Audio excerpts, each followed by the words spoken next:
أكبر الحمد لله رب العالمين। ইফতার করে নামাজ পড়ে তাক লাগিয়ে দিলেন থালাপতি বিজয়। জনপ্রিয়তার শীর্ষে থাকা দক্ষিণ সিনেমার সুপারস্টার থালাপতি বিজয় যেন জয় করলেন লাখো মুসল্লির মন। বেশ কিছুদিন ধরে নতুন সিনেমা আসেনি বিজয়ের, তবে রাজনীতির মাঠে তাকে দেখা গেছে বেশ সক্রিয়। আলো ঝলমল শোবিজ ছেড়ে তিনি এখন পুরোদস্ত রাজনীতিবিদ। জানা যায় 2024 সালের ফেব্রুয়ারিতে রাজনৈতিক দল গঠন করা হয়। বিজয় 2026 সালে তামিলনাড়ু বিধানসভা নির্বাচনে প্রতিদ্বন্দ্বিতার পরিকল্পনা করেছেন।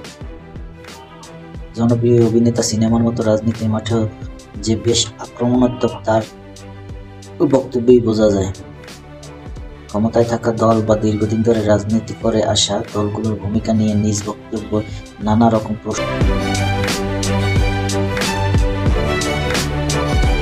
গত কয়েকদিন ধরে সামাজিক যোগাযোগ মাধ্যমে ভাইরাল হয়েছে এই অভিনেতার একটি ভিডিওতে দেখা যায় পবিত্র রমজান মাস উপলক্ষে চেন্নাই একটি ইফতারের আয়োজন করেছেন এই অভিনেতা এবং নিজেই করেছেন পার্টিতে অংশগ্রহণ।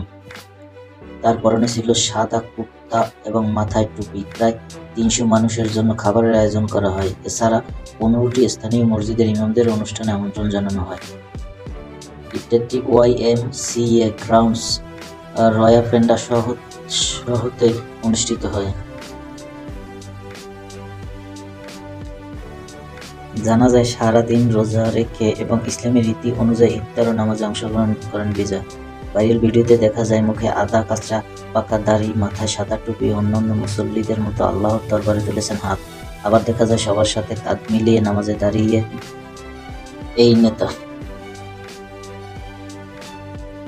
ভিডিওটি ভারতীয় সংবাদ সংস্থা NNI তাদের অফিসিয়াল এক্স অ্যাকাউন্টে শেয়ার করেছেন। এছাড়া ফিল্মফেয়ারের অফিসিয়াল পেজে দেওয়া হয়েছে সেই ছবির স্ক্রিনশট। এখন আসলে বোঝা যাচ্ছে না তিনি কি সত্যিই মুসলমান হয়েছেন, না রাজনীতির কারণে তিনি সবাইকে দেখানোর জন্য মুসলমান সেজেছেন। সেটা দেখার জন্য আমাদের আরো অপেক্ষা করতে হবে। ভালো লাগলে নিউজটি শেয়ার করে দিন আর সাবস্ক্রাইব করতে ভুলবেন না। ধন্যবাদ।